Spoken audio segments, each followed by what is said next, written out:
All of you will try to find a seat. That would be very helpful. Jerry Gilbert, you're at the back of the room. Can you hear me, Jerry? It's okay? All righty. You know what? It's a wonderful thing to be able to put out chairs and more chairs and more chairs. Give yourself a hand.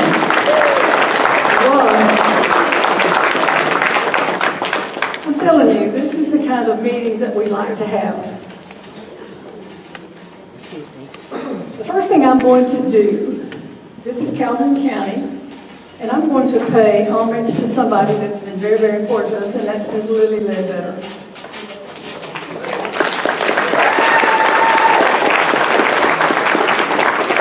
We've placed a chair with Lily's name because she would be here. She would have been here even before anybody else came to sit here and be part of this program.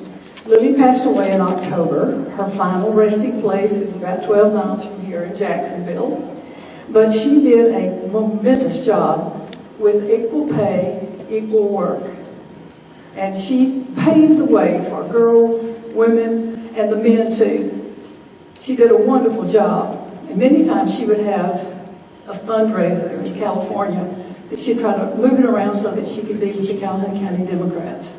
We love Lily, and we always will respect her. So she did the Lily Ledbetter Fair Pay Act in 2009. That's when it passed. We're not real sure. I want you to look it up if Congressman Rogers supported that or not. I don't think not. We need to look that up.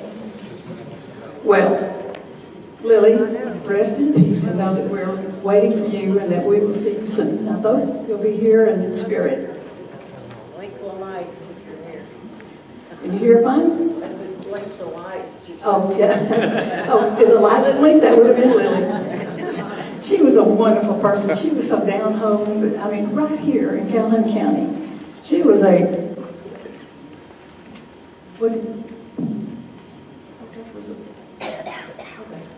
All right, before we even do anything further, we're going to have you stand up and do the Pledge of Allegiance.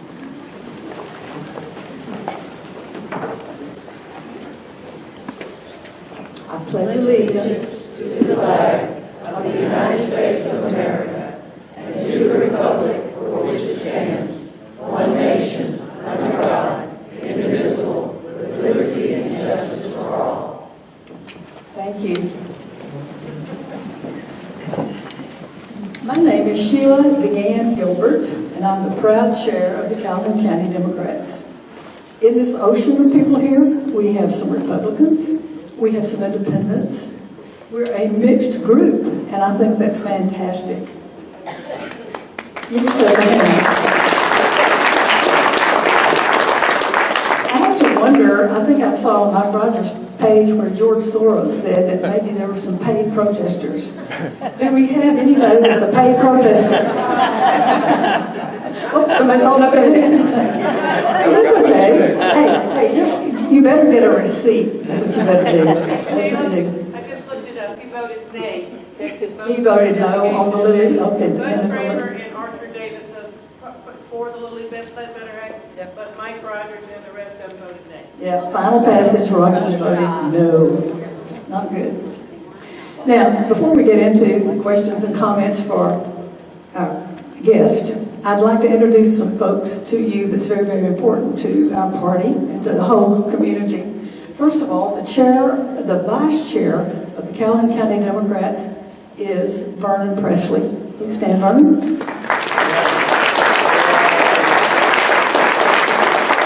We do lots of work together. Next, I want you to meet our social media manager and director of outreach. That would be Beverly Williams.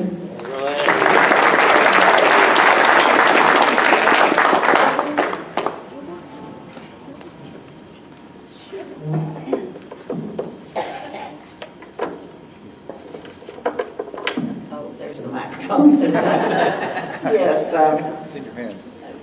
I know we don't have all the time in the world we want to get on and let people ask their questions. I also know that Sheila has a time clock and Ann has a shepherd's hook. So I won't be long. And I'm going to read because I've started to ramble in recent days. So I'm going to read these comments. And they're about the billboard. How many people in here have seen the billboard going to the exchange? That's a fair number. Yes, it's outstanding. It's just beyond the Life Worship Center on the way to the exchange. I call it the Eastern Bypass. It looks excellent any time of the day or night. I've been there and just parked and just stared at it because it doesn't take it long to roll around, and it is outstanding. And it is not left-leaning, it is not right-leaning. It's about everybody. Most of us don't like to be given a string of numbers. I like numbers, actually. But I'm going to give you some good numbers. The Calhoun County Democrat Facebook page post has 15,934 views and 67 shares of that billboard. Now that's the Calhoun County Facebook page. Our website has 1,201 views. Writer Kurt B. Anderson shared the billboard on Threads, and it has 61.9 thousand likes and 2.9 thousand shares. Wow. We're getting around. And there's somebody that I might just have to follow. It's called Christina Talks T, T-E-A, and it's on TikTok. And somebody sent her the photo of the billboard, and she did a segment on it, and it's excellent. She's excellent to start with, but her post has 49.2 thousand likes, 3,667 comments, and I didn't read them all, obviously, but oh, they're so positive. Most of them are so positive, and what most of them, a lot of them lean to saying is, Alabama, where have you been? You know, thank goodness. And what they don't realize is we've been here, and for the last election, we had 2 billboards, and we didn't get this. People have, this constitutional crisis have brought people out, and they're paying attention. One post on Blue Sky, and you're responsible for this, I think, has over, well, I looked at it on the 10th of March, and it had over 10,000 views. Somebody from Florida was visiting here and passed by saw the billboard yesterday, called headquarters, we were working, and talked to Sheila and said, I live in Florida. I can't believe this. It's wonderful. It just doesn't get much better like that. Plus, we might be on Newsweek magazine. There was got a post on our website from her name was Anna Commander. And the name sounded a little strange, so I went to the website just to be sure that she was, in fact, an editor at the New York Times. She is. She asked who paid for it. That was the easy one to answer. How much longer it would be up, and could we give her some comments about it so she could do a piece about it. I said, sure. And while I had her attention, I also told her about this. I don't know if she's in the crowd or not. And that's basically it. But it is big, and it is still growing. Several people have suggested that we put a billboard on the interstate. Let's do it. Billboard on the interstate, the one that we have up now, we have for 3 months. It's $750 a month, and it's being paid for contributions. You know, I see 2 or 3 people in here. Several of us have donations monthly through Act Blue. That's easy to do. Hey there, Jim Justice. Jim Justice is the gentleman that built our headquarters. Yay. But the billboard on the interstate, I think it was going to run closer to $4,000. And if anybody, there's also a gentleman in here sitting not too far from me that has given us $1,000. He has pledged $1,000 toward a billboard on the interstate. And we take checks, money orders. There's a donate button on our website. It goes right to Act Blue. You know, the donations we get paid for the operation and maintenance of headquarters. property taxes, insurance, utilities on down to paper clips, and one of the most important things, toilet paper. And we get zip, not a nothing from the state nor the federal government. It's entirely by people like you who reach in their pocket and hand us some money. And our treasurer has to make a report monthly. The money is well spent. It's tracked down to probably the penny. Where is Frank? To the penny? Oh, so that's really all I want to say. If you want to see a billboard on the interstate, we need help. Thank you. Thank you, Beverly. I think Alabama has come alive pretty much. Our strategic operations lead and office manager is Carsey Evans. Carsey, a hand. Well, I'm not going to be as long as Beverly. I don't like to talk to people. But what I do want to tell you is that we are in the planning stages, along with Jim Sterling and some other people that are involved with concerned citizens, to participate in a rally, a march on April 5th. We'll be in coordination with a national organization called Hands Off.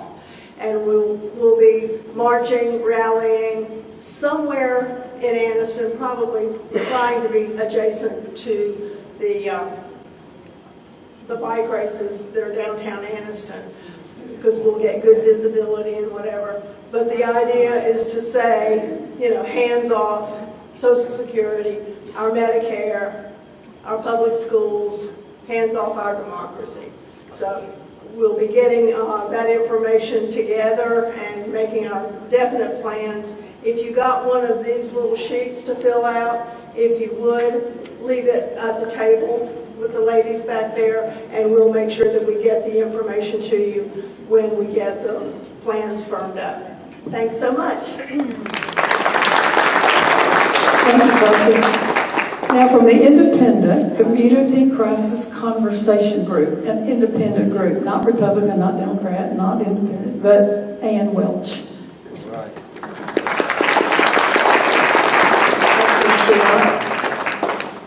And I am not on this staff, and I am not associated with this political party for this group. I am just a representative of the spokesperson tonight for a large group and a growing group of citizens in this area, and it's really been surprising to everybody. This is totally a grassroots group, and anyone that wants to be involved with it, which is basically an email list and a meeting every couple of weeks, just leave your information with Sheila or here, and we'll be glad to include you. It's a totally open group. We're concerned about our democracy. We feel it's at risk right now, and this is a nonpartisan. We don't affiliate with any particular religion, party. We have in our group Republicans, former Republicans, Democrats, former Democrats, independents, and people that just don't even consider a party when they're voting at all. But some of the things that have bothered us the most and that we've been the most concerned about are things we see coming from the executive branch. The illegal firing of government employees, the dismantling of departments and agencies by executive order without the approval of Congress, diverting and halting funds that Congress has already appropriated, the aggressive statements from President Trump regarding taking over other territories that are not part of our country, such as Canada, Gaza, Greenland, the Panama Canal. The close relationship and friendship between President Trump and President Putin from Russia and other authoritarian countries. The attacks on the free press and free speech. And creating DOJ without congressional approval and allowing it to obtain classified information. And then one of the very important things is the attack on our judges and not respecting the judicial branch. not respecting the three equal parts of our government. Our goal tonight is to let Congressman Rogers know how we feel about what we're seeing and hearing, and that we want to defend our democracy, and we want to know what he's doing to defend our democracy. A tape of this event tonight will be provided to Congressman Rogers. And so he will hear from every one of you that would like to speak tonight. And that's all I have to say. Thank you for being here. It's encouraging to see this many. Oh, don't we love it?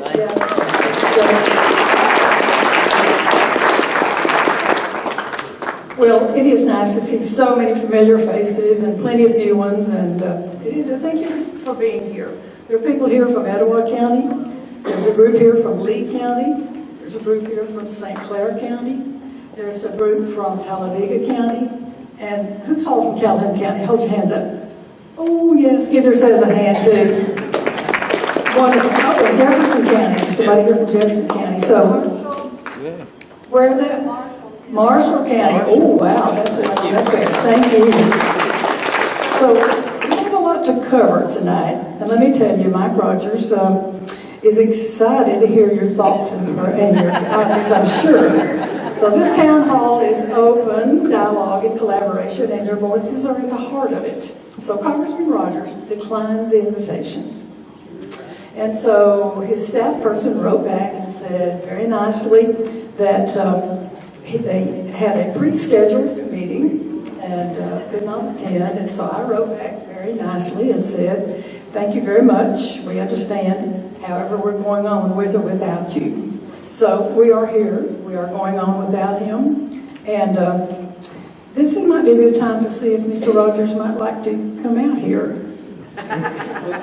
Oh, look who's going on stage.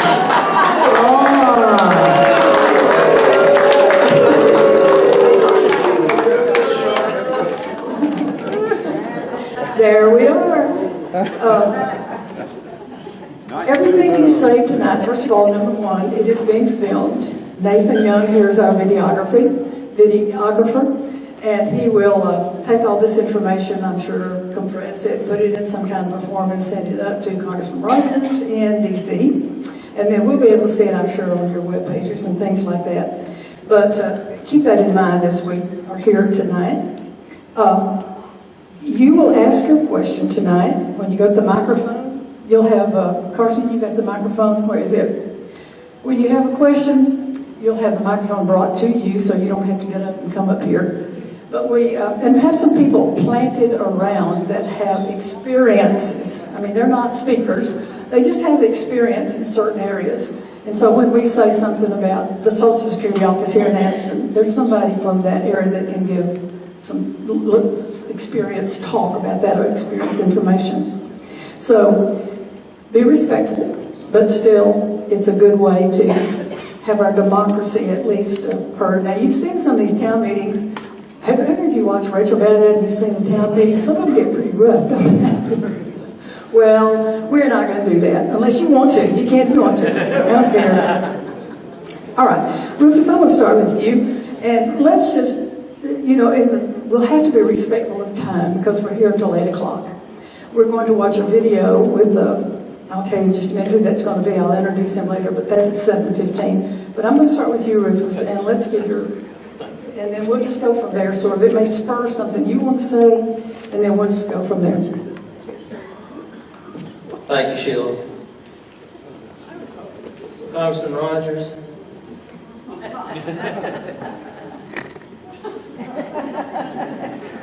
We had to haul your sorry tail out by the scruff of your neck, but here you are. Glad to see you.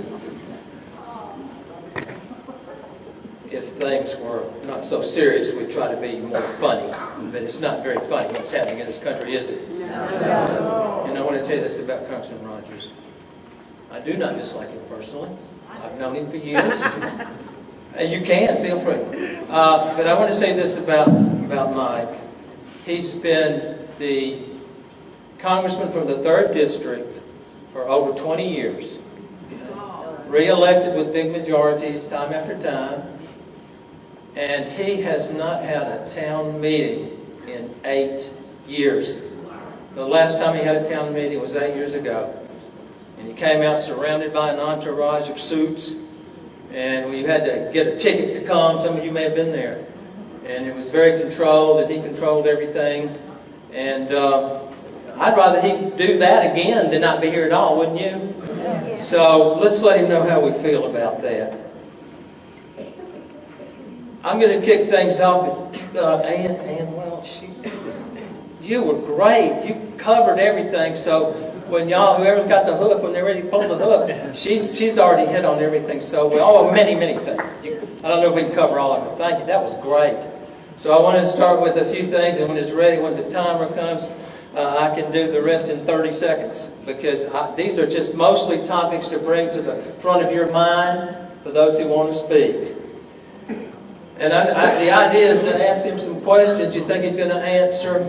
Congressman, are you aware that the President of the United States is a felon? Yes or no? Are you all aware that the President of the United States is a felon?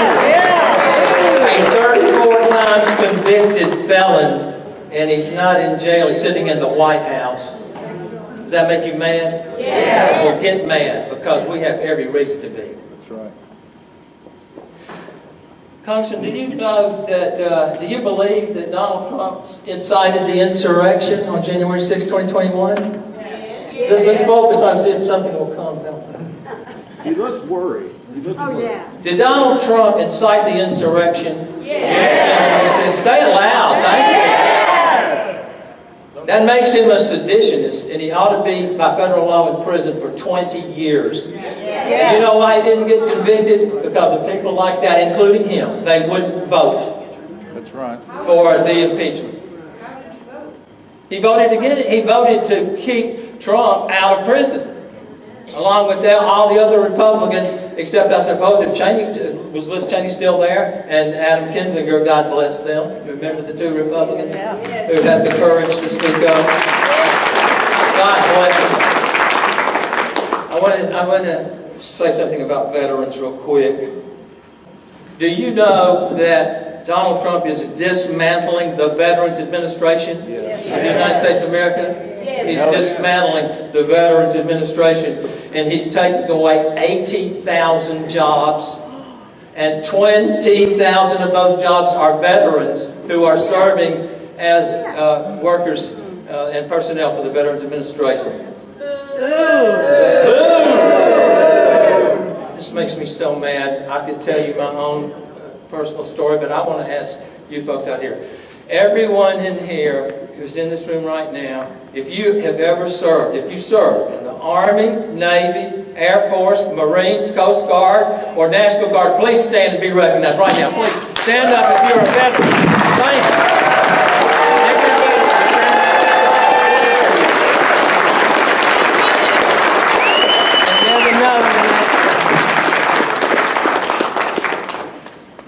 My dad fought in World War II. Two of my uncles fought in World War II. My three brothers and I are all veterans. We've got one Army, one Air Force, and three Navy. Guess what I am? Navy, yeah. It could be a little bit like a hippie. It's still in the Navy. A little bit. They let us grow beards. This is an outrageous thing. This gentleman never served one day in the military. Did you know that? He never served. Did the President of the United States, the fellow who was the President of the United States, serve one day in the military? Former President.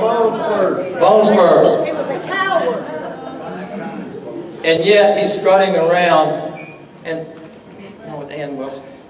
Do you believe, I'm not going to ask him anymore. If y'all hear him say anything, call my attention, I'll turn back around. If you hear any sound from him, let me know. But we're in a situation that's unprecedented in the history of our country.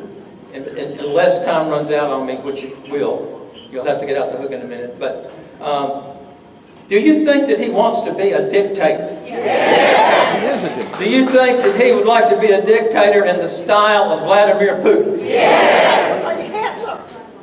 Do you realize that he has sucked up to Vladimir Putin for years and years?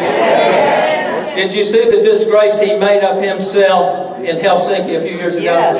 Trusting Putin over our own intelligence agencies that were run by Dan Coates, a retired Republican senator. He sucked up to him in such a way that it was disgusting. It made me sick at heart. And he's the President of the United States. He's running around doing all these things. Maybe move on very quickly. One thing he did promise, and that's the reason so many people voted for him, was that he promised on day one that the price of groceries and eggs would come down. Day one. We're 2 months in. Has the price of groceries and eggs come down? Not one bit. But when you talk to your right-wing friends, if you have any, they'll tell you, see, they're getting their thinking done for them by Fox News Channel, I believe. I'm not sure where. I don't watch it, but they're saying, well, he needs a little time. He needs a little time. Okay. 20 years. All right. Before the hook comes out, let me hit on these other things just so they'll be in the front of your mind. Social Security, Medicare, and Medicaid are being destroyed as we sit here. The office a few blocks from here will be closed on March 31st if the plan goes out, and the one in Gadsden will be closed, and the phone access will be severely limited, and you're going to have to go to Birmingham physically and hope to get an appointment. And this is the honest to goodness truth, and I'm sorry. Did you know that UAB is losing $333 million of medical funding, medical research funding? My late brother was an esteemed doctor, a medical doctor at UAB for many years, and I'm from Birmingham. But it's the whole state that's getting hurt. All right. Is global warming a reality or not? It is. Okay. Is it okay if I keep calling that beautiful water, a body of water, the Gulf of Mexico? Is that okay? Thank you. I'm going to keep doing that. Are you aware that an anti-vaxxer heads the Health and Human Services? Robert? And did you know that, do you remember that Donald Trump told us to inject bleach when COVID came? Why is the Republican Party so damned anti-science? I'm almost done. Are you aware? Keep it in mind. Is the Republican Party anti-science? Isn't that crazy? Yes. Three more things. I'm almost done. Are you aware, and this is so serious, that the United States Agency for International Development is being cut off, and that starving children in Africa are dying right now? Already dying. Because of Donald Trump and Elon Musk, the co-president. Is Donald Trump a racist? Yes. Great question. Go on. I'm out here in 30 seconds. And a womanizer. Does Donald Trump look out for the rights of women? No. No.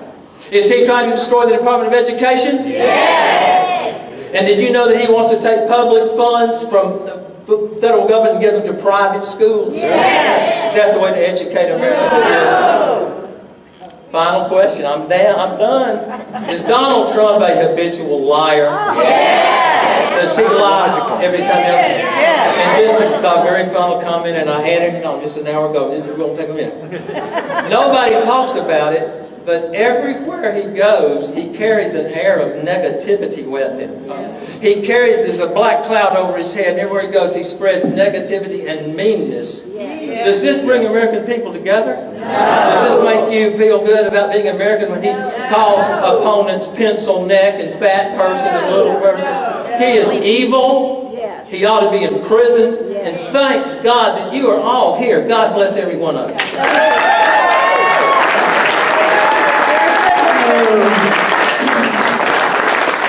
Let's see, that was good, Rufus. You got us all fired up. Cindy Graves, are you here? Cindy? She could not be here. She had to take her dad to Tennessee for business. Cindy had to be not here. Okay, well, Cindy was on the program, and she was going to, can I tell you what, can you talk to her what Cindy was going to say? And you come up here and do your whole thing. Come on up here. Here, take the microphone. Yeah, take.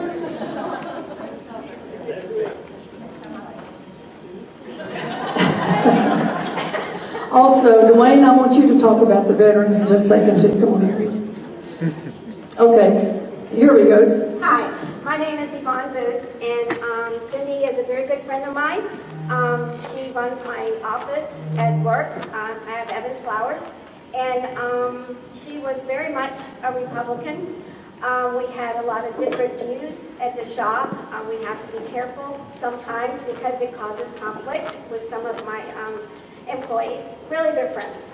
But anyway, through all of this, Cindy has changed her mind. She has understood all of the things that I brought to her attention and what some other people had brought to her attention. And she's very much in support of our democracy, our rule of law, all of those above. And I was proud of her before, but I'm much prouder now. And I'm sorry she couldn't be there. She had to take her dad to Tennessee today. So, thank you. Thank you. Yeah, Cindy said, I said, Cindy, why did you change? What made you to change your vote to say you're no longer voting Republican and with Mike Rogers and that whole group? And she said, it was my family that did it. She said, they convinced me that I should vote that way. And she said, I finally just got to thinking more about it. Oh, thank you very much. Okay. And so Cindy said she'd be happy to tell all of us that tonight. So thank you for relaying that message, but it just warmed my heart. Now, if there are other people in here that have switched, we'd be loving to hear from you too. So that's important. Okay, talking on the veterans event, I wanted Dwayne to talk just a second about veterans. My name is Dwayne. I'm a 20-year veteran. And it really sucks what's going on. I mean, all the veterans in here, when you stood, we all took that oath to defend the Constitution against all enemies, foreign and domestic. I was serious when I took it. My wife was a veteran. And I'm sure little cardboard sack there, he took the oath also. For what, 24 years or something like that? How serious do you think he was or is about taking it? And I don't know if you've heard the latest news, but the latest news on the whole denying and defying and ignoring the federal court order. They just totally blew the court off again this afternoon. And people, I think, in the military that know how the government structure works, know this just is not going to end well at all. No. And we all are going to pay. It don't matter. I am not a Democrat. I'm not a Republican. I am just an American. And if Mr. Rogers don't start taking care of his neighborhood, his neighborhood should take care of Mr. Rogers.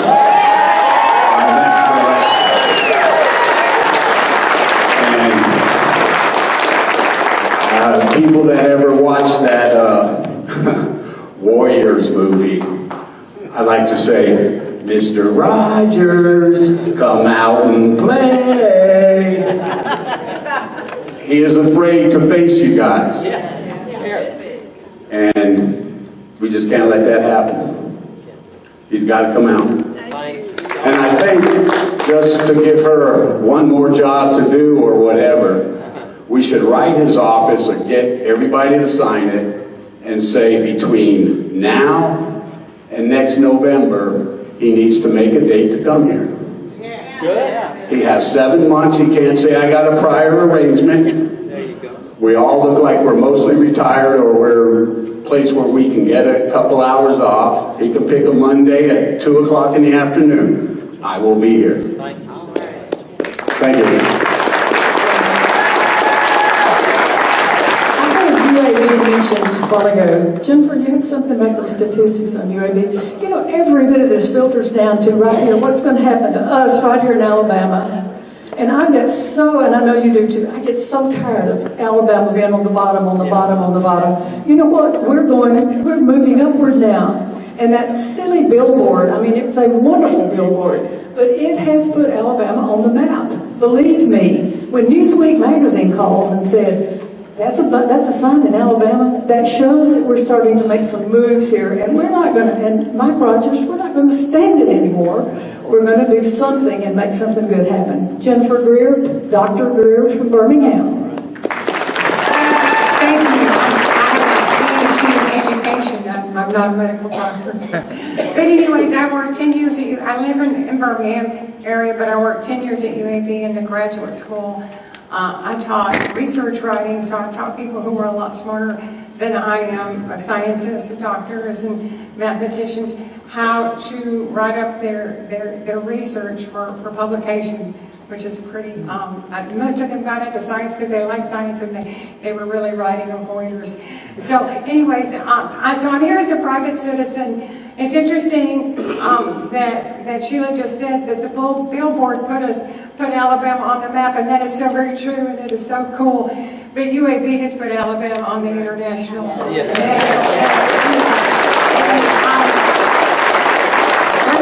And I say that because I just said to my husband tonight, what's her state going to look like in 5 years? What's UAB? What's Birmingham? I mean, it's just a scary question. But anyways, a few reasons why we need to think about UAB is not just in Birmingham. It is either the largest employer in the state or the second largest. If you Google it, you see UAB in one place, you see Redstone Arsenal somewhere else. So it's the first or second largest employer in the state. It generates $12.1 billion in economic impact annually. I can't even fathom billions, but that's a whopper amount of money. It doesn't stay in Birmingham. It goes all throughout the state. UAB supports over 107,000 jobs throughout the state. And 1 in every 20 jobs within the state of Alabama is either held directly by a UAB employee or is supported as a result of UAB's presence. Now those are some statistics, and they're important to quantitatively describe UAB, but I think qualitatively we know that if your mom has Alzheimer's, if your child has cancer, if your wife gets late onset high blood pressure and is at risk in a pregnancy, if you're in any medical situation that is high risk, you are going to be going to UAB, or either you, Birmingham or Atlanta. But for most people in Alabama, certainly West and South Alabama, UAB is a life-saving place. So I want to talk about 3 threats, because it's not just the NIH cuts. There are at least 3 threats coming at UAB. First are the NIH cuts, NIH, National Institutes of Health. By the way, I called Gary Palmer's office in Washington and talked to a nice young man about the NIH cuts. And he said, NIH? And of course, this was the week they'd all come out and had announced that $150 million in cuts to at least UAB and all of these other universities. And I had to explain to him what NIH was. But anyways, he did leave. Very courteous young man, not plugged in, but courteous. So, but anyways, so what, right now, these cuts are on hold. A federal judge has put a hold on these cuts. Initially, we thought they would be $150 million worth of cuts to UAB. It now looks more like $70 million. It's still a large amount of money to that university. And these are cuts that are related to something called indirect costs in grants. And it's equipment, protection, security, staff. Okay, so how important is that? A woman researcher told me that she was working in a radiology lab and she was pregnant. And the indirect cost money paid for extra sonograms for her to have to make sure that the radioactivity was not affecting her baby. Now, these are little things that we're never going to know about when they're gone, okay? So at least $70 million in NIH. They're on hold because of a federal lawsuit. This is important. The blue states, the Democratic states, 22 AGs, filed a lawsuit, and so the judges put it on hold. Now, if he decides that these cuts are not constitutional and stops them, the remediation or the relief will only go to those 22 states. Okay, right now our state is relying on asking for special favors. Okay, that's what we're relying on to get out of that problem. Okay, number 2, the other threat on the horizon, and this happened just yesterday, other government cuts to health care. Okay, that are coming down the pipe to Medicaid, ACA subsidies that make all the ACA healthcare insurance programs affordable, and to Medicare, privatization of Medicare. These cuts have started to happen. Last night I noticed on Facebook that the Children's Tumor Foundation, which is a national foundation, I think headquartered in New York, but based in UAB, lost $25 million in grant money yesterday, okay? And this is a neurofibromatosis clinic. I'm not a medical expert, I can't tell you what that is, but this has been and this came from congressionally directed medical research program. So Congress, in a bipartisan fashion, has been funding this Children's Tumor Institute. Okay, just think about that, folks. I mean, they're trying to tell us that research is some rarefied elite activity that does not affect our lives. In my lifetime, I remember when cancer was one disease. We now know it's 100 different diseases, okay? And the treatment is not only depending on the kind of cancer you have, but even your DNA and your genetic makeup. And so research matters to us. But these other cuts are coming down the pike. And let me tell you about one cut that Representative Mr. Rogers needs to know about. And these are the Medicaid cuts. There's an article out on American Progress, organization, American Progress, on the Republican budget resolution potential $880 billion Medicaid cuts. I don't know if you remember, about 3 weeks ago, they passed a budget resolution, it's controversial, and they said they're going to take $880 billion out of their budget, the House did.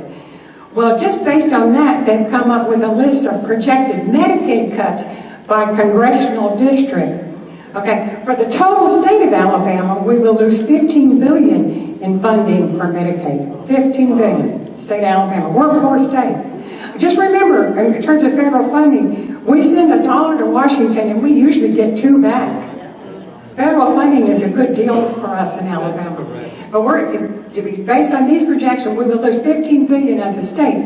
In Congressional District 3 here, it will directly impact the Alabama All Kids program, children's health care, folks.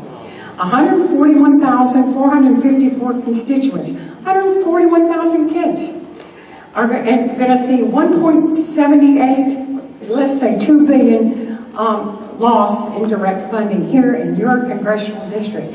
How are you going to absorb a $2 billion loss to children's health care here?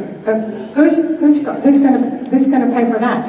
So the second threat, just to summarize, are all of these other government cuts that are come in the next 6 months as these Congress people try to cut all of this money from the budget so they can finance the tax cuts for Mr. Musk, Elon Musk and his buddies. Can't you not? If you research, go Google it, what has caused the tax deficits that the national debt in this country, largely coming from tax cuts. The first Trump tax cuts were unpaid, and the second Trump, these will be $8 trillion in tax cuts. We did get some bump in the debt from the COVID spending from Trump and Biden, but by and large, the consistent contribution to the national debt are tax cuts, and by and large, 90% of the cuts go to the people at the top. Okay, so anyways, we need to be looking at all of those cuts to Medicare, Medicaid, ACA, and the CDC. Okay, and just one other note here. This is hearsay, I guess. I was at a meeting yesterday with Congresswoman Terry Sewell. She was there with Congresswoman Lucy McGrath from Atlanta, Georgia.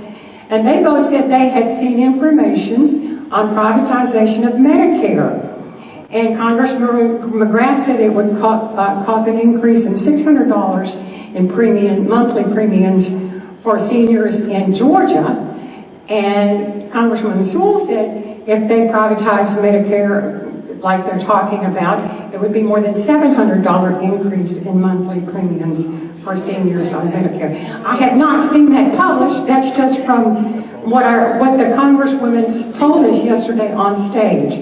This is what they're talking about. When they talk to you about privatizing Medicare and saying they're going to make it better and more beautiful, a word that Mr. Trump likes to use, it may be $600 or $700 more expensive. So we need to make sure that we get the full story there. And then number 3, this week, the Department of Education, which of course was practically gutted today, announced that there are 50 universities in the United States that it is investigating for civil rights violations. Okay? And on the list is UAB. And it is among 7 that it is actively investigating now for race-based segregation, race-based scholarships. Okay? We all know that scholarships have been means tested and given to kids who grow up poor without much opportunity and can't afford college. We all know that. And that those scholarships, by and large, typically, all in my experience, go to any kid that can't afford to pay. So we don't really know what's going on here, but the attack on academia is quite capricious. President Trump had an ongoing battle with Columbia. I don't want to get into that, but he had a battle there. But then he turned around a week later and took $800 million away from Johns Hopkins. Okay? No history of a battle there. And I do know that Johns Hopkins led the research on COVID data. Okay? Now I know COVID is divisive, but they were out front on trying to really track how badly the disease and quickly the disease was progressing.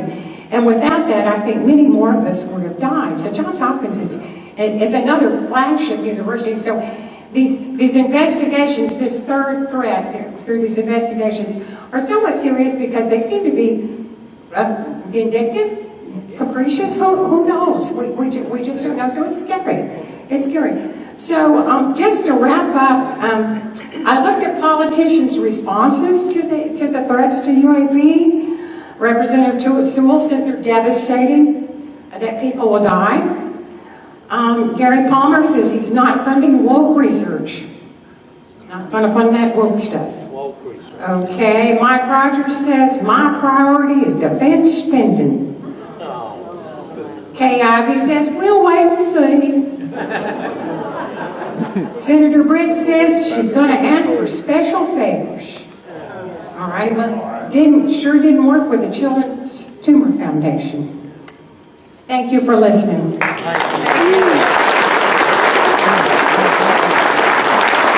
have a comment from somebody here before anybody else?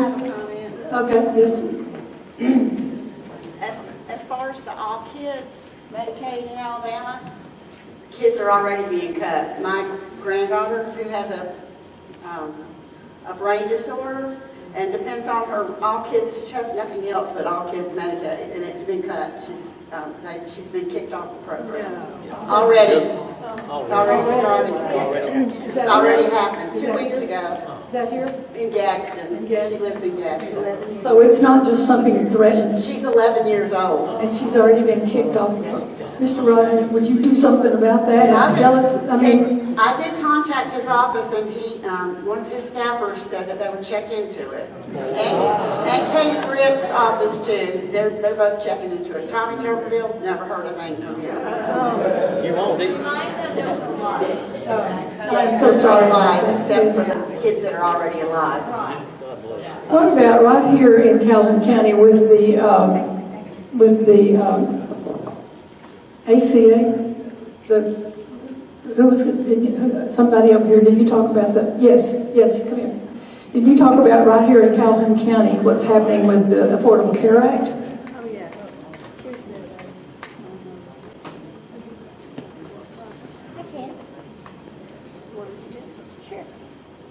Hey, I'm Julie Hope. I am what the Center for Medicare Services calls a navigator. When my friends asked me if I wanted the job, I thought, is that like on a ship or a plane or what? We're also called assisters. And in 2013, I took the training after 30-year career doing HIV/AIDS work and became a certified navigator. It's been fabulous. In the state of Alabama, when you see day after day after day 10 to 30 people who have never had health care coverage in their life, it's wonderful to be able to help them look at the plans, navigate what's best for them, what can they afford, do they qualify, because it's pretty tough to qualify, it's not easy. 3 weeks ago, I've been doing this since 2013, 3 weeks ago, there's 23 of us navigators now across the state. We're called Enroll Alabama. And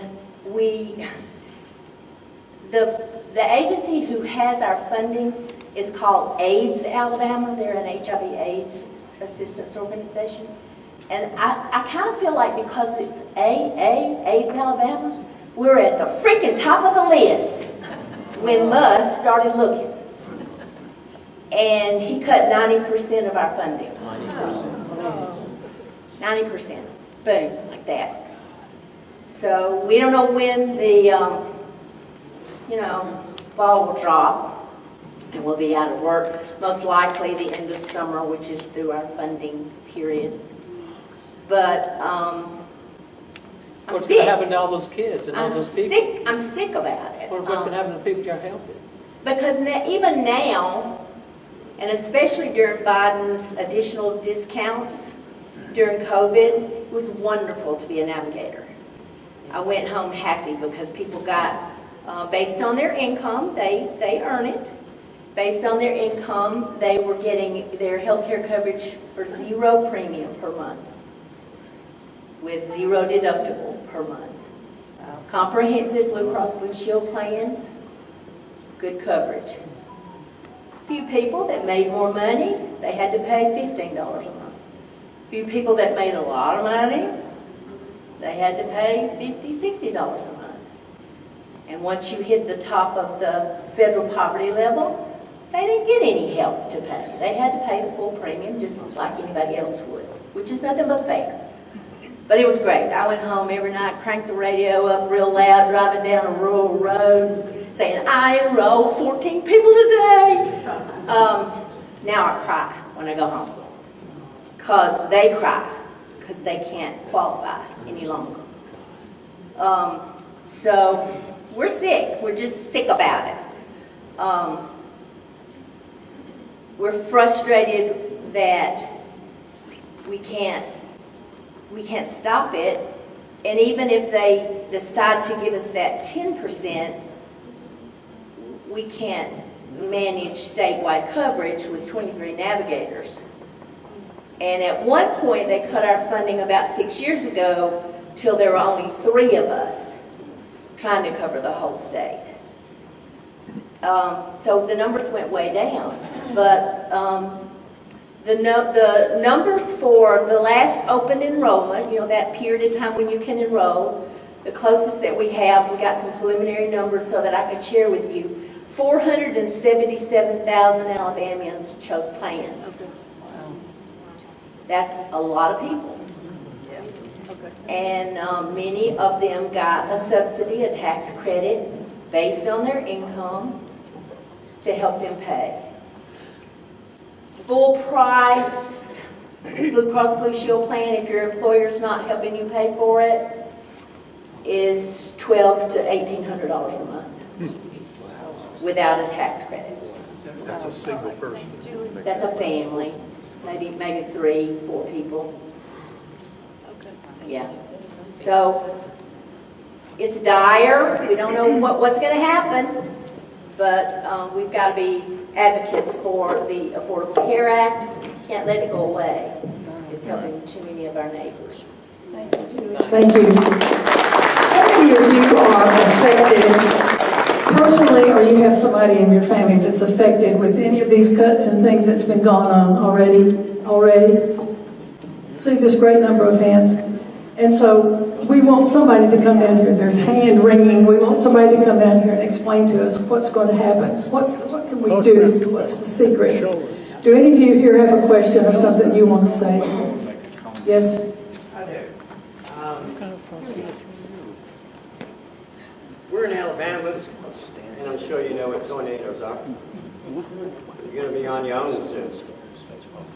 I've been working with NGOs for 28 years in disaster response, and we work alongside of FEMA. Well, that is getting defunded, and there's not going to be help anymore. And I hate to say it. You didn't even see FEMA come here yet, when they're usually there the very next day. You didn't even hear Trump say yet. You didn't even get a roll of paper towels yet. We're on our own from now on. That's not right. Y'all don't deserve that.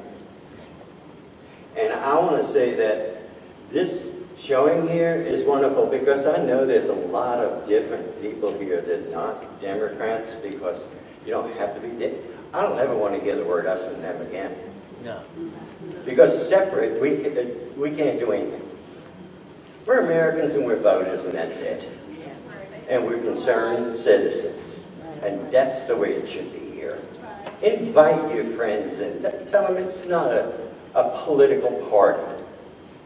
Because we're all affected. But with all the disaster that's coming, money's not going to be coming anymore. Thank you, Mike. Anybody else? Comment? Okay, cross right over here. Right over here.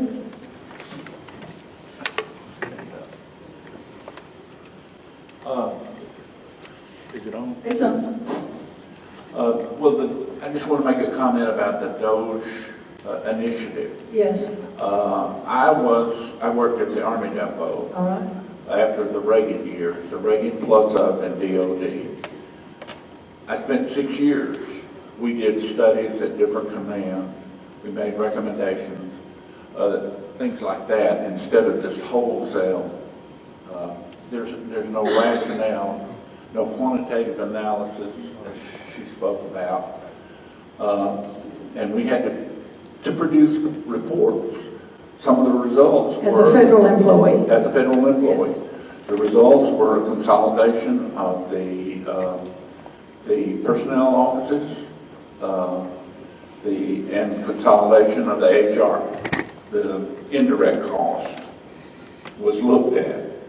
And it took us 6 years to produce those reports. It was teams of people to do it. This is not the way to do Doge or efficiency. Yes. I was called an efficiency expert. But it just needs to be, you need to have analysis and be able to present that. You don't lose weight and cut off your leg, do you? Right. Yeah, thank you. Thank you. Yeah, but how many of you are federal employees? Anybody here retired, current federal employees? Anybody have family of federal employees? Listen, Calhoun County brings in tons of money from the federal government with federal employees. We get lots of federal money. What if that just stopped? You know, that's it. In just a few minutes, we're going to have a comment from the president of the National American Federation of Government Employees from D.C., Mr. Eric Kelly, and he's going to talk a little bit about what happens with all of the federal employees from his point of view. And I guess you can't do much better than getting the president of the national organization to speak for just a minute. AFGE. AFGE, that's it, American Federation of Government Employees.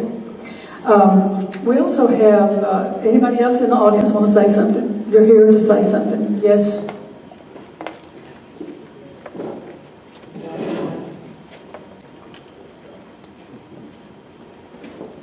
All of you remember this. Your congressman is Mike Rogers. He's supposed to come back and tell us what's going on.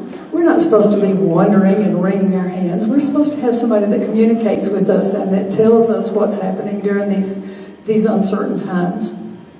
Go ahead, sir, wherever you are. Go ahead. It took Adolf Hitler 53 days to destroy democracy in the Weimar Republic. How many? 53 days. Oh my God, 53 Run days. the stone with of outrage and horror and put so much of it in, you don't have time to concentrate on any of it. Yep. The rapist, felon president, and his disgusting Nazi ally are doing exactly that. They're flooding the zone with outrage. We're all outraged. But what are we prepared to do about it? Many of us know people like that piece of garbage on the stage, casually, or encounter them from time to time. If you encounter a fascist enabling Republican functionary, I say you don't give them a damn moment's peace in public. Speak your mind, say something, make a scene. Get kicked out of your church Sunday school group if that's what it takes. Don't give them a moment's peace. It's democracy at stake. And the same old, the manners that we used to have between the parties and the different sets of beliefs are what they rely on our part. Decent, kind, honorable people. That's right. They have none of those things. Who all of you, which one of you here would like to ask Mike Rogers a question? What would you ask him? I'd like to. Yes, Jim, what would you ask him?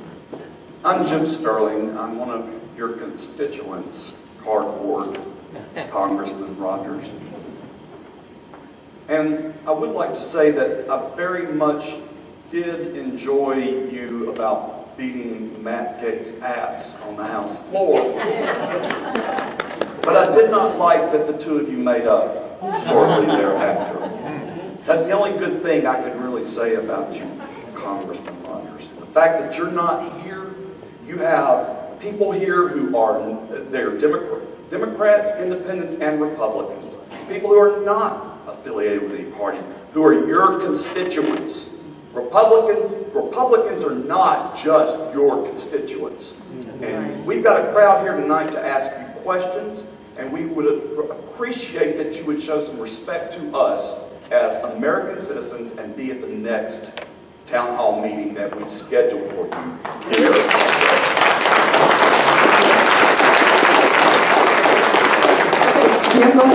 I would like to say this. We are in a situation where we have three co-equal branches of government. My main question to Congressman Rogers is this, and I ask that he make a commitment. Okay, ask him. He's right there. I'm asking him right now that any president of the United States, whether it be a Democrat, whether it be an independent or a Republican, if they violate an order of our U.S. Supreme Court, if it gets to that point, I want his commitment that he will see to it that that president gets impeached, even if it's the current president that's sitting in the White House right now. Thank you, Tim. We'll have a chance, November the 3rd, 2026. Okay, Carsey, right over here. This lady has a question right quickly.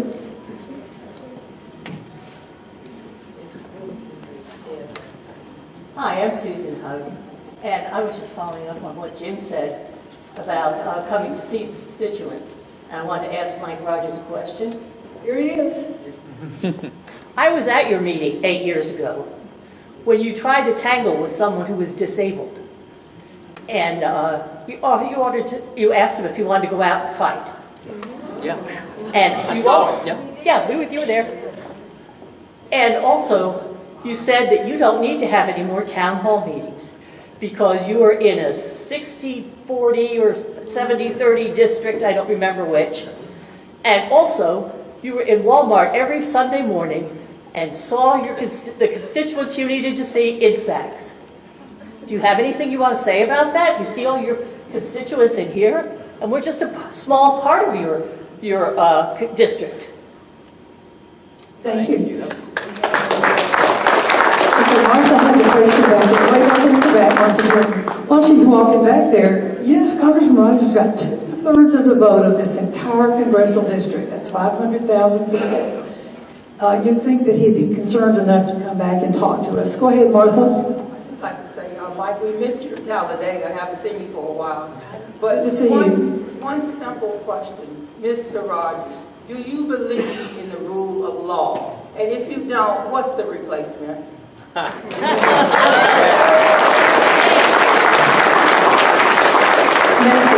you get that recording? Perfect. Okay, other questions? Somebody want to say something? Anybody? Yes. Right here, Carson. Let's hear some of the young people. Y'all be thinking of a question you want to ask him because you're the ones that's be coming along. Go ahead. Thank you. Mr. Rogers, following up on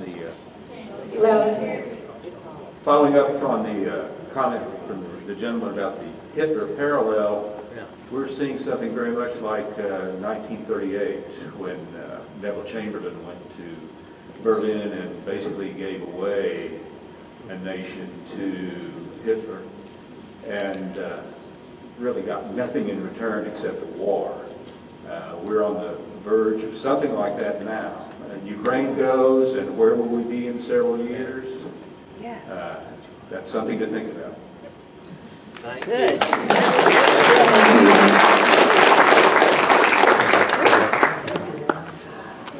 Okay, one more question and then we're going to hear from Dr. Kelly. It's me again, I'm back. I got a question about Medicaid. Mr. Rogers, what are you going to do when they cut Medicaid and RMC probably goes under? And these people here have no hospital. What are you going to do? I hope it ain't your wife that has a heart attack and has to get medical attention. Good question. Thank you, Gordon. There's a sign right here that says from this lady, I have fought too hard to live for a billionaire to decide my fate. What is your fate?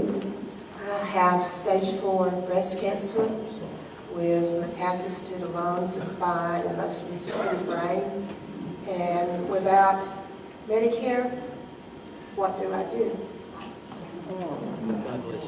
That is, how do you respond to that? You know, we've got, Mr. Rogers, what you going to do? yeah, what are you going to do about this? What you gonna do? You're one of our representatives. Help us out here. Another question, another comment before we go. Tina? I just want to say something. It only takes 3.8% of the population. We can't hear you. 3.8%. Need a mic. Get the mic. It only takes 3.8% of the population to make a change. Yes. Don, can you be real quick? I would like to clarify that Mr. Rogers has not won an election in a very long time. Mr. Rogers is in his office by default because we have not had anyone on the ballot to run against him. He has won the vote of the people. He has gotten that office by default. Somebody's got a rush. Okay. All right. Let's hear. Let's hear from the people, not I'm 27 years old. Go ahead. I should not have to worry about whether my mother and father are going to have to come move in with me just to live. They have worked their entire lives. They have paid into Social Security that entire time. And now we have a billionaire making $8 million a day in federal subsidies that is coming after these programs just to help people to get by. And I cannot believe that Mike Rogers is just throwing his constituents under the bus. It's absolutely insane that we have to wake up every day wondering what the heck we are going to do just to get by, just to go to the doctor, just to get groceries. It's ridiculous. You're throwing us under the bus.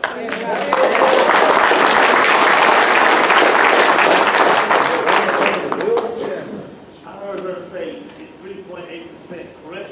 Yes, yes, sir. And I hear everybody say, wait till November 3rd, 2026. Ain't that test? What can you do before then? What strategy can you come up with? A year from now, it's too late. Time is of the essence. I mean, yes, you're very right. We don't have time to waste here. Okay, this is Everett Kelly in D.C. He wants to give us a few words. And Calhoun County, I think federal workers are at the Anniston Army Depot and out at McClellan. Maybe he has some good words for us of how he can help us.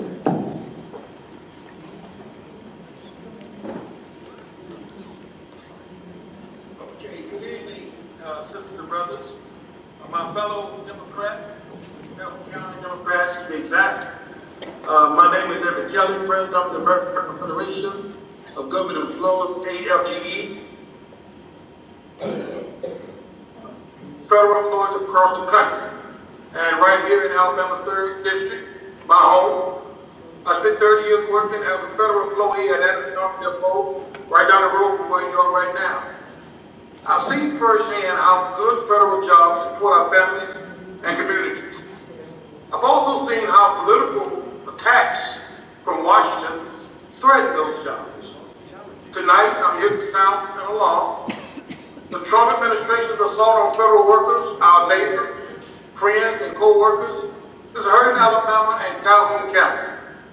And I'm here to tell Representative Mike Rogers that we won't stand by while they support these attacks on working families. Let's talk about what's happening. Under the Trump administration, orders mass firing of federal employees that's happening across the country. Who are they targeting first? The folk with the least protection, new hires and probationary employees. Well, about 500 of them are at Anniston Army Depot right now. Entire agencies are under attack. Veterans benefits, education, energy, small business administration. They claim it's about performance and efficiency, but we know the truth. It's a purge of patriotic American civil service. Just last month, the Pentagon started firing 5,400 civilian workers in a first wave. They said they had only cut poor performers, not mission essential or critical staff. It's the same lie we heard in agencies after agencies. After the first round, even Pentagon employees themselves said they're just indiscriminately firing people. There's no rules to the game. Veterans and top performers have been swept up in these firings. One Navy civilian, a protected veteran, was fired 1 hour before his probationary ended to prevent him from gaining job security. Now, this is how the Trump team thank our veterans by throwing them out of the job they earned defending our country. Now, Donald Trump and Elon Musk have declared war on our workforce, and Alabama is in the crosshairs, letting nobody fool you. Republican leaders in Congress, including Mike Rogers, has enabled this war. Now, they cheered with Musk and Trump. They wanted to take a chainsaw to government and drain the swamps. But they're redoing training. What they're really doing is training good jobs out of Alabama and training our retirement accounts. Now, these cuts isn't just happening to some faraway bureaucrats in Washington. They hit right here at home. Alabama has one of the highest concentration of federal employees and retirees in this country. Many are veterans wearing the second uniform in service to their country. In fact, the Department of Defense own plan is to fire tens of thousands of civilian workers, many of them veterans, and until some are in a layoff.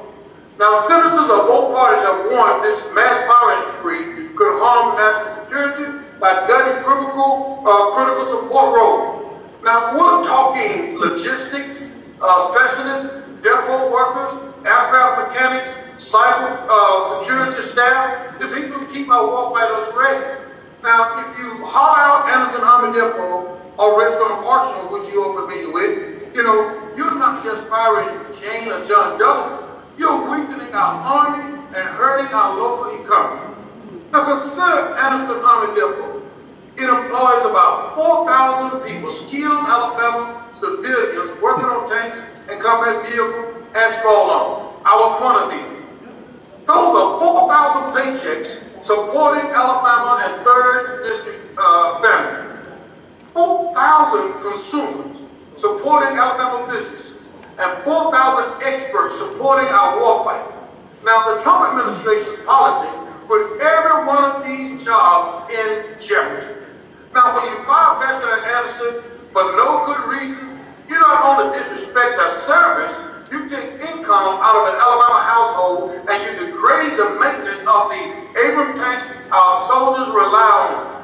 When you slash 5 to 8% of DOD civilian workforce, as Trump Defense Secretary plans, rural Alabama towns like Calhoun County to Lee County, they feel that pain. Fewer jobs at the depot mean fewer customers at the diner, less revenue for the city, fewer opportunities for our young people. It's an economic gut punch. And it's not just defense workers, Social Security is on the chopping block too. Alabama has nearly 1.2 million Social Security beneficiaries, including seniors, disabled workers, and surviving children. That almost 1/4 of our state is relying on Social Security that they earn. Yet this administration is undermining the very agency that served it. Staffing at the Social Security Administration is now at its lowest in 50 years, even as 120,000 American visits Social Security offices every single day. And instead of strengthening Social Security, Elon Musk announced a plan to fire half of the agency's workforce. You heard that right. They want to cut the staff that help process your benefits by 50%. And they want to make it harder to get anyone on the telephone, so you have to visit an office to make an appointment. At the same time, they're closing the field offices. So what would that mean? It means seniors in Alabama, Calhoun County, waiting even longer for their checks. It means rural retirees driving hours to find an open Social Security office. It means that you have an issue with your benefits, good luck getting a timely response. In short, it means that Alabamians in Calhoun County is getting cheated out of the service they paid for. Not only do they pay for it, but they earn it. And I'm telling you, brothers and sisters, these cuts have real human consequences, such as lower waits at the VA hospital for our veterans, fewer OSHA and food safety inspectors, putting our workplaces and our kitchens at risk, less research into cures that search for diseases that affect our family, fewer air traffic controllers and TSA agents making travel less safe, longer waits for Social Security enrollments and passports, and the list goes on and on and on. And so when the workforce is slashed, the public suffers. Now this isn't about saving money, it's about power. It's about breaking the backs of the workforce, privatizing government service, and giving billionaires a big tax cut, while regular people here in Anniston, Alabama, in Talladega, in Oxford, pay the price. Now, if you would think that our congressman, Mike Rogers, will fight tooth and nail against anyone hurting his district. Anniston, Alabama, is in his backyard. Thousands of veterans and federal retirees live in his community. But what does he do? What has Rogers done? Well, he's been complicit. Every step of the way, Rogers supported a very GOP-backed budget and bills that enabled these cuts. He voted for massive tax giveaways to billionaires and big corporations, blowing up the deficit, then turned around and nodded as the party demanded cuts to social program and federal jobs and balances. Now he stayed silent while Trump froze federal pay and tried to eliminate bargaining rights. He applauded when Trump talked about draining the swamp, even though that means draining Alabama of good paying jobs. That's what it means. So let's be clear. Mike Rogers is choosing party over politics, choosing politics over people, rather, and the people of Alabama. And I asked him directly, or would, if he had the courage to show up, where are you as Alabama and Calhoun County veterans are being handed pink slips for no reason whatsoever? Where are you as our state seniors learn that Social Security field offices might close? Where are you? Okay? Thank you. Thank you. He's trying his best. He talks to these congressmen all the time. He's right there in D.C. Okay, other comments, questions from the audience, things you want to ask Mike Rogers? Yes? I had someone that texted me today and wanted me to ask Mike Rogers, will he support Trump if he tries to run a third time? So I wanted to make sure her question got answered. What do you think should be the answer to that? No, the dictators, that's right, no, the dictators. That's right. Oh, yeah, that's a good point. That's a good point. Okay, others, come on, y'all got some questions here. Yes, come on up. Okay. Here we go. There was a bill introduced. Louis DeValentin, Calhoun County. I live here in Anniston.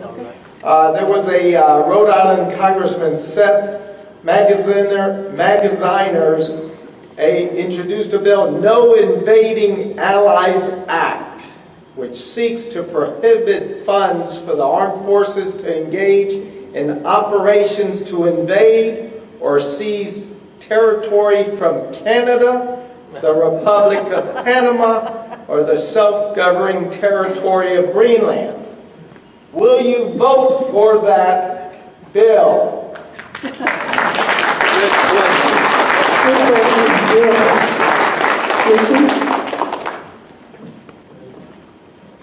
I'm Richard Phelps.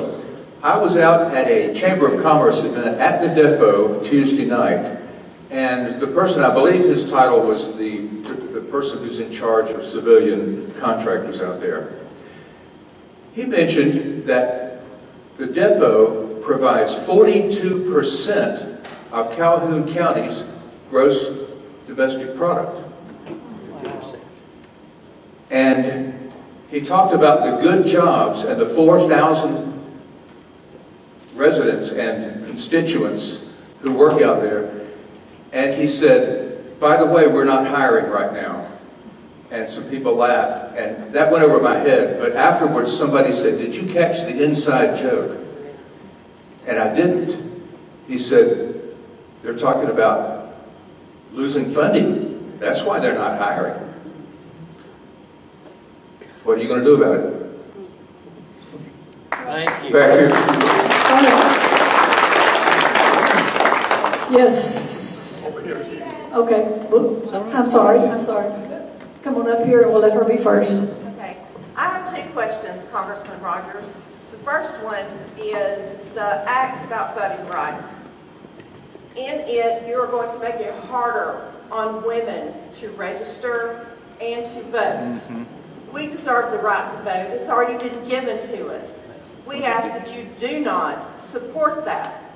However, you have indicated that you will, but we do want to urge you, as women voters, we will come for you. Yes.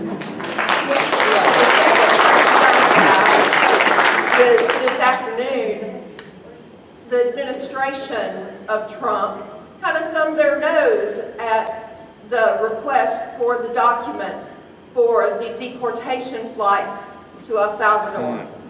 You need to demand that we get that information. We need to know what really happened with that operation. Yes.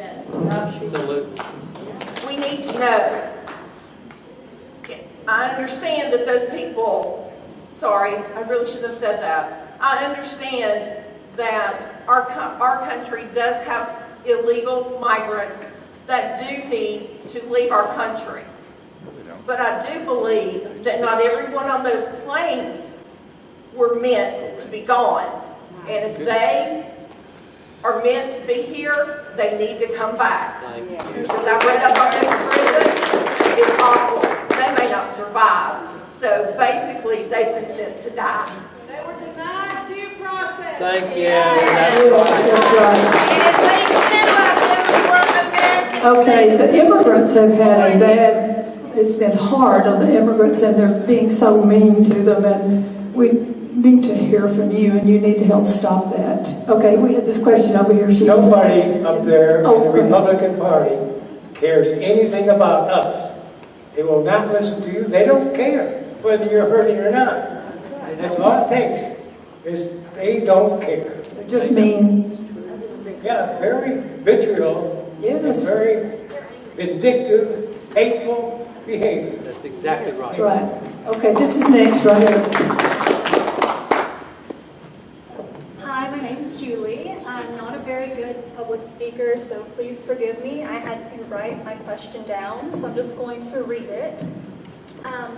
Mike Rogers, on your website, under sponsored bills, you will find H.R. 1968, which states, each day for the remaining 119th Congress shall not constitute a calendar day. This essentially declares the rest of the year one long day.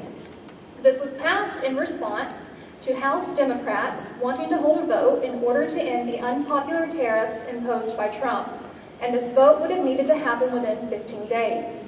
You had an opportunity to end these tariffs, but instead, you decided it would be better to avoid voting on the issue altogether by extending the amount of time in which the vote would need to take place. Can you please explain to me why you chose to cede your power rather than stand up for the people you represent?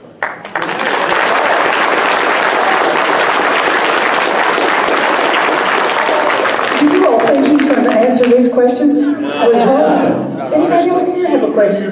Where, right here? Okay, go ahead. Yeah, Congressman Rogers. Congressman is your title.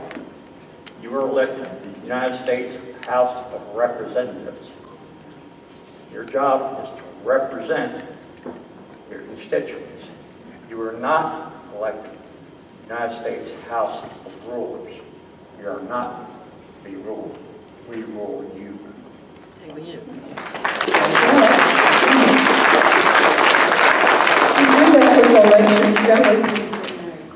Anybody else? Over here. Where? Right here.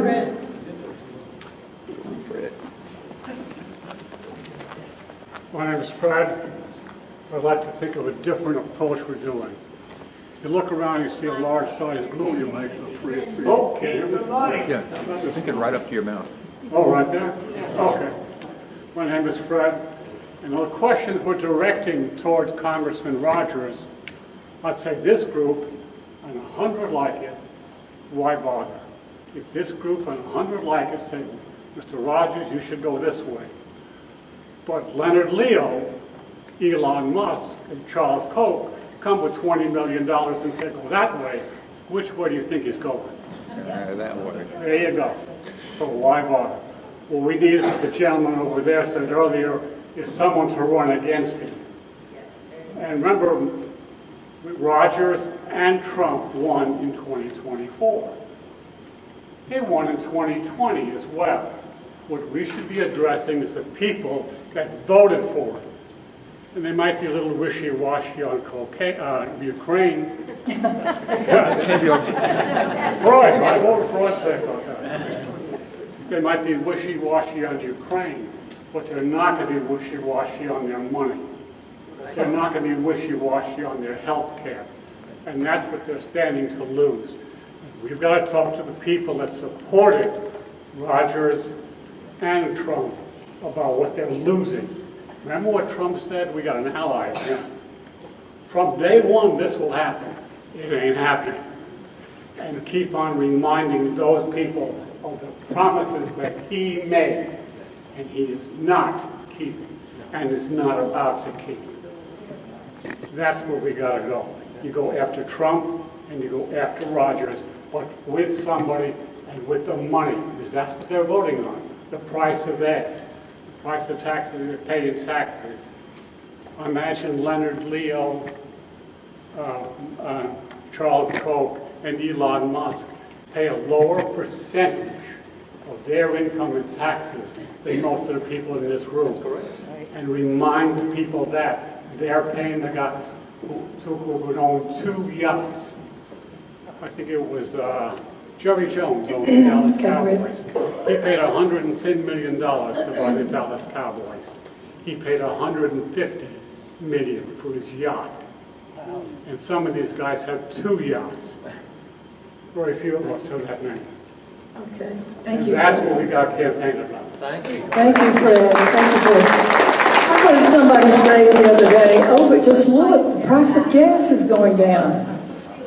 We don't have the money to fight them that way. The way that we fight them is we mobilize, we get in the street, we demonstrate, we protest.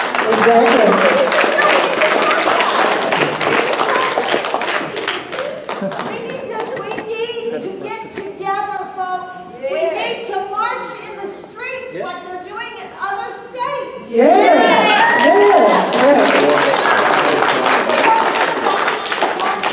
They will listen to us. Elon Musk is listening, isn't he? Because his money is going down the drain right now. At the restaurant in a big city, people are protesting. I've been looking up on my phone.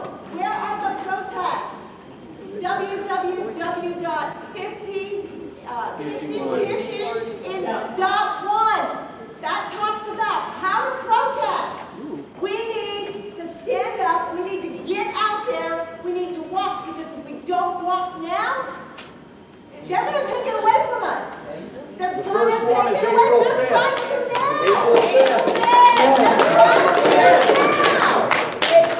now. Can we protest in his parking lot? Let's get together. Yes, protests, y'all want to protest? Yes! When do you want to do it? Tonight, yes. You know, it does make a statement when people make those. You've seen all these on TV. You've seen what it's like when groups come together and they actually protest. Mercy? Oh, she won't. Okay. Gary, come here. I want you to talk about I've heard the gasoline price is going down. Why is that? Why? Oh, you know. It's okay. Yeah, I got it. Okay, come here. Yeah, so I always joke around. It's always like people, I voted for him because it was a business decision. You've got to have the mic or he won't. Gary, come here and speak. Have you heard people say, "Oh, Trump, the price of gas is going down. It's going down." Why is that? So anyway, so my favorite is when you talk to folks, you know, I voted for Trump, and it was a business decision. I consider myself somewhat of a business person, but all you have to do is look at the facts. I heard some people at Walmart the other day, gas is coming down, and Trump's making them gas prices come down. And I said, sir, respectfully, the reason gas prices are coming down is that the demand is coming down. Other things are so expensive. It's like when COVID, when for a brief period, oil futures went negative, which probably didn't mean a lot to most of you, but it's all simple Econ 101, it's supply and demand. So, and I like to remind them, if you look at every past president, if you look at Reagan recession, Bush 1 recession, and then you look at Clinton comes in, largest deficit ever, largest surplus ever left. And Bush 2 comes in, we have the Great Recession. And then what happens? And Obama comes in and rescues the economy. And what happens? Trump comes in, 14% unemployment, $7 billion deficit. You have to argue the facts with these people, but anyway. But that's the reason gas prices are down. If someone asks you, it's simple. So that's my take there. Yeah.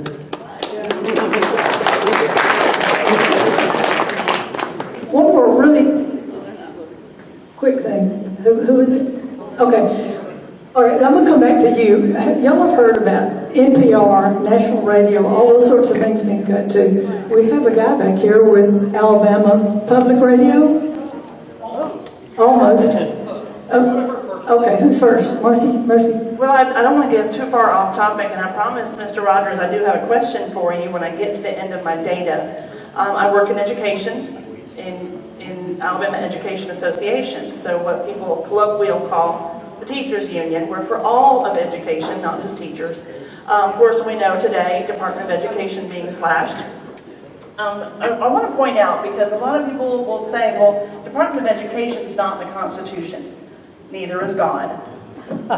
First and foremost. Second, The Department of Education is not a new entity. Yes, it was created in 1979 as a cabinet-level position. It's existed since 1867. And actually rejoining the Union after the Civil War was a requirement that you had to put public education in your state constitution. So this is something the founders, ever since day one, have incorporated into America's education. And now we're talking about slashing it. And part of it is people will use phrases like Mike Rogers has used, failing public schools, especially when they point at Alabama. First of all, we just jumped. We used to hover around and say, thank God for Mississippi. No, we are now 34th in reading, 32nd in math. Now, something interesting happened there. Yes, we kind of stayed pretty level. Other states trashed. And that's what boosted us. So yes, that is a little bit, we can't just completely pat ourselves on the back, but we're the only state that has risen after COVID. All other states in the country have remained lower. We are the only state whose current scores are higher than they were before COVID. And that's happening in Alabama. We have a 90% plus graduation rate in Alabama, and people don't think of it that way. More than a quarter of all of our residents in Alabama hold a college degree. We have one of the lowest unemployment rates in the country. So if our students aren't college material, as they say, as Mike Rogers has said, they're going into trades. They're going into our factory work. 3.3% unemployment in this state right now. 78% of our prime age residents are employed. And that is massive. That makes us different than other states. It means our schools may not look like other places' schools, but they are working and they're not failing. They're not failing our students. There is no graduate in Alabama who really wanted to go to college and was not accepted anywhere and had no opportunity. It does not happen. There is no such thing as graduating high school and not being able to go get a job. If you're not intending to go into higher education, there's trade schools. We have some of the best trade schools in the country. We have some of the best factory opportunities in the country. So to call them failing schools is really an insult pulled out of ignorance. But my question to Mike Rogers is this then: if we need to get rid of the Department of Education because of all the waste, the Department of Education was 0.9% of government spending last year, with its billions of dollars. When's my money coming back? The money that we send to the Department of Education, if you're getting rid of it, where's my tax cut? You know you're planning to keep it, Mr. Rogers. You're not going to give it back to me. That's right.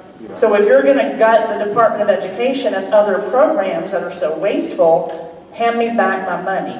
Amen. Cindy has a question. That's not a question. Oh, Cindy wants to say something. You talked about getting out in the streets to make them pay attention to us. There, I think Indivisible came up with this, the boycotts. On February 28th, there was an economic boycott. Blackout, excuse me. Don't buy anything, anywhere. March 7th through the 14th was the Amazon boycott.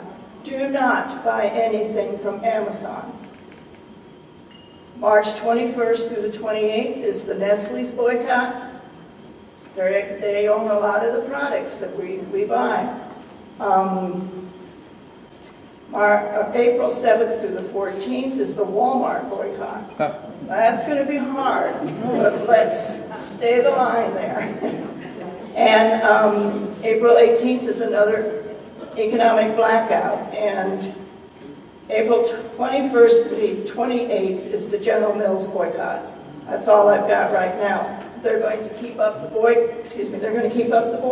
We're going to hit them where it hurts. In defense of the Calhoun County Democrats, we have had numerous places where we've had people gather together. Maybe you just didn't know about it. So go to CalhounCountyDemocrats.com, CalhounCountyDemocrats.com, And we'll post all those things going on there. We may schedule a protest or something, but do that. Get in with us and help us do that. Because we have had several, haven't we, when we schedule several. And maybe you just haven't known about it, but it's not like we've just been sitting down doing nothing. We have done those. So CalhounCountyDemocrats.com.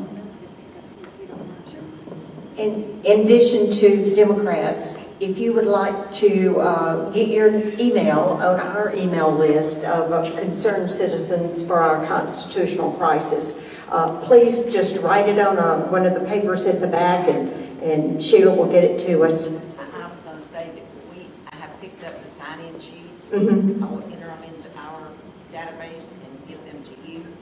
Okay. We'll all have the same thing.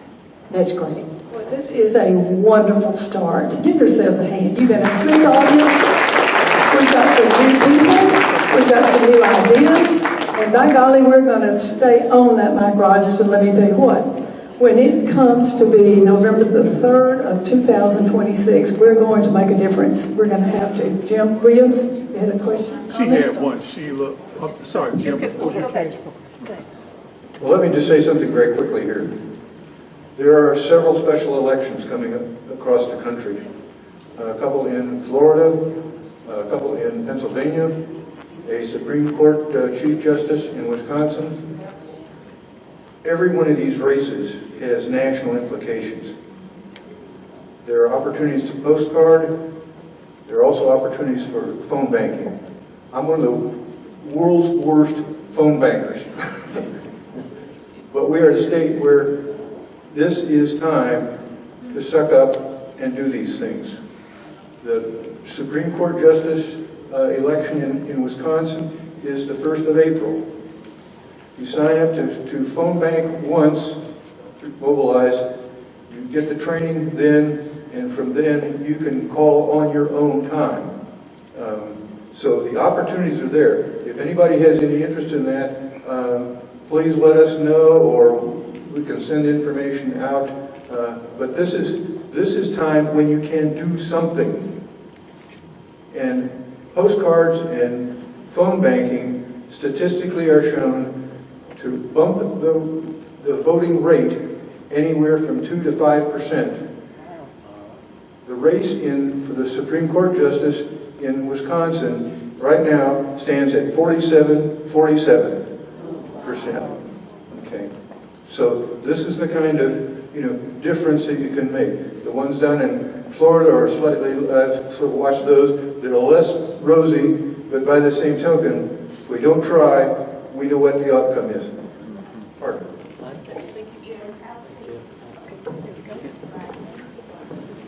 Hi, everybody. My name is Will Dahlberg. I am the executive director of WBHM, which is the public radio station in Birmingham. Although I'm here tonight, nobody paid me to be here. I'm not a plant. Just put that on the record.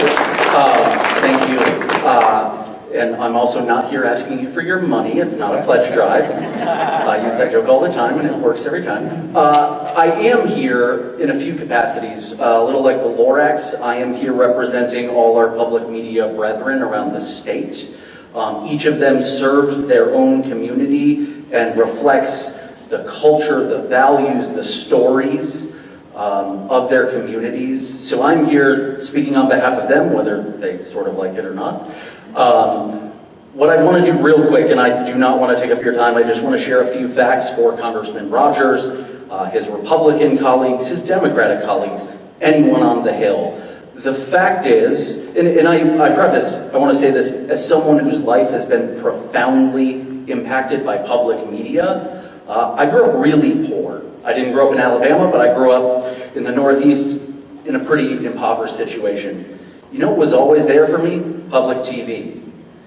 Public radio, as I grew older, always there. No paywalls, no subscriptions, commercial free. And you know what? I was unsupervised a lot of the time. It was a trusted source that could be there. In a world where we are continuing to experience loneliness, public radio, I hear from people again and again, and public TV is a companion. I heard that countless times during the pandemic. The fact is, as is what is happening right now, elimination of federal funding for public media. The fact is that every single citizen contributes in tax dollars $1.60 per year towards all of public media. Now that's not just money given to us, that is money that we apply for through grants from the Corporation for Public Broadcasting. As I joke with our staff, one of whom is here from our reporting team, it is the most expensive money you can apply for. The fact is that money helps us reach and get to places that other news organizations don't. The fact is that public media reaches, this is through terrestrial signals, broadband, you name it, reaches 99% of the country. Nobody else has that reach. And in a world where 2.5 newspapers are closing every single week, there's a problem. And you know what I love? I love the First Amendment and freedom of the press. And as newspapers close, somebody has to be there. And public media is positioned more than anyone else to do that. And some on the Hill may feel that public radio is full of elites at NPR and PBS. And you know what? There may be some of those there. But they're hardworking Americans like the rest of you who sacrifice a lot, including personal freedoms, to put signs in their yard or campaign or other things because they want to tell the story of this country for the people and by the people. So I encourage you, if you care about public media, and even if you don't like public media, that's okay. I want you to, my business cards are back there, I want you to come talk with me because I want your input on how to make it better. Public media is more than NPR in DC or PBS. It is a system of local stations serving the American public. Day in and day out. I happen to lead one of the most amazing teams here at Birmingham in the Gulf States newsroom.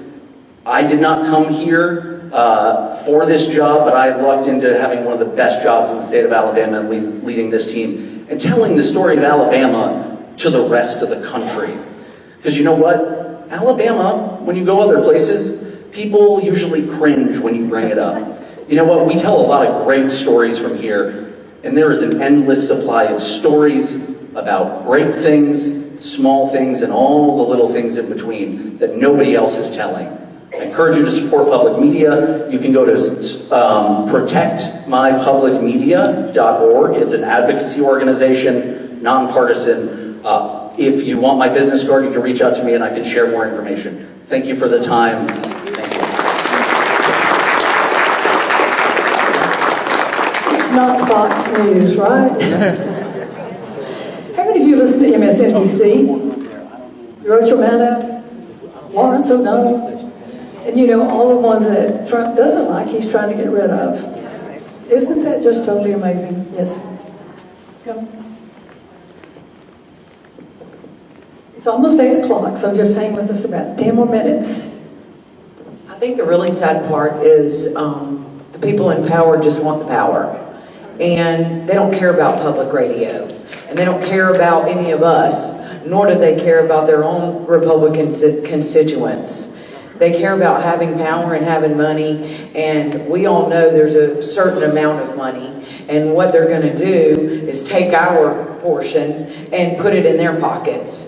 So the only thing that I noted, and I've always been a problem solver, but this has been a really tough one for me, and the only thing I know to do is where you can in your little ways, as well as, you know, protest or whatever you need to do, but talk to a niece or a nephew or somebody that didn't vote, or a Republican that you feel that you can talk to as a friend, to ask their feelings, to have them hear your feelings.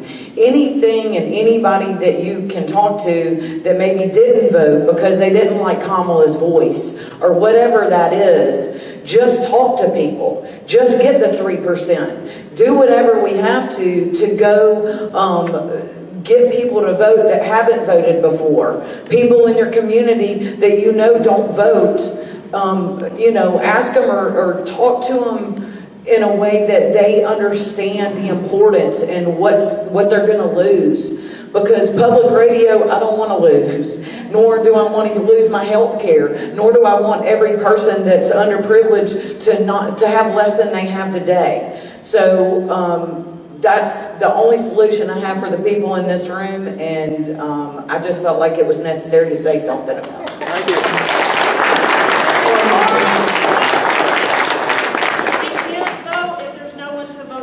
That's right. You cannot vote if there's no one to vote for.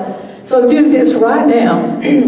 When you go to your meetings and you go to your, look around, who are your leaders? Who are the people that would make a good leader? You know why people don't run for office? Nobody asks them. If you see somebody that has good leadership skills, and you say, you know, have you ever thought about running for office? Because we are not going to have those ballots come again. There's nobody on there. If it's just a Republican or one person, that is horrible. That's not the way it's supposed to be. So what you can do right now is start looking for those people that could run. It may be you.